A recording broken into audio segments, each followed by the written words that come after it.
Hello, I'm Kirby. I'm a speech and language pathologist and I form part of Willingness team. And today I'll be discussing how we can encourage language development using books and during reading time with your child. So books are a good opportunity since it's a visual representation. Most often books have a lot of pictures which the child can relate to a bit more. And they're also a very good opportunity to practice different vocabulary skills, different nouns and even different verbs. And the child also learns how to follow a short story. Obviously, the book has to be based on the age of the child and on the language skills the child has. However, here I have a small example of how books can be used for communication.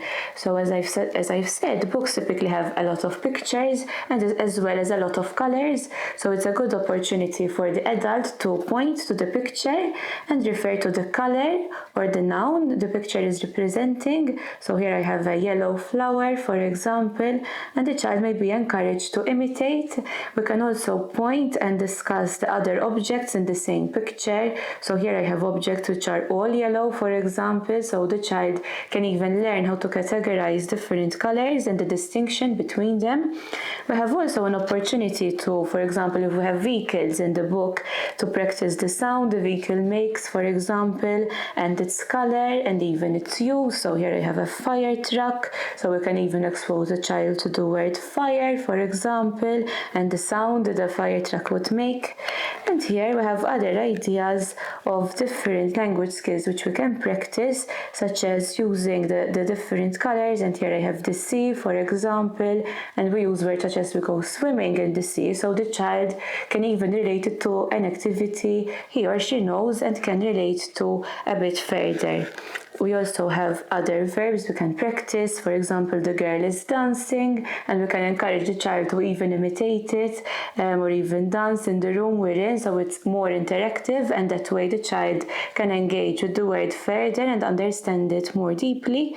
And we also have other ideas. So for example, we're drinking here, so if there's a picture of a jar and we're drinking juice, and we can comment about its color, whether it's cold, for example, and we can use different words to help the child to enrich his vocabulary skills. And we can even use it to encourage further word combinations. So it's a white snowman, so it's cold in the picture, and it helps the child a lot when we use gestures to support our speech. So if we're saying that it's cold, we can use a gesture that is very cold in the picture, and that's why he's wearing a scarf. So that way the child is also learning different clothing we use for the different seasons.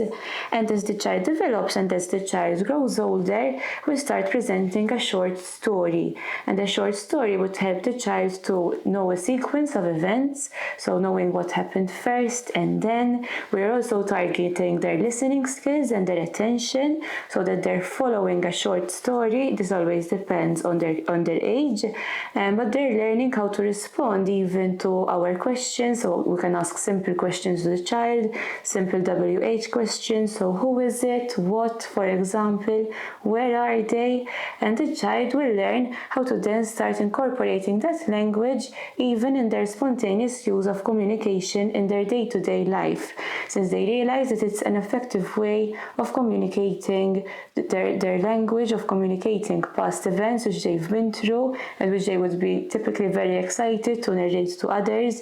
So we would be equipping them with these skills. So that's the end of the video, which discusses different ideas we can use while reading with our children and how it is visually supporting the child to communicate language further.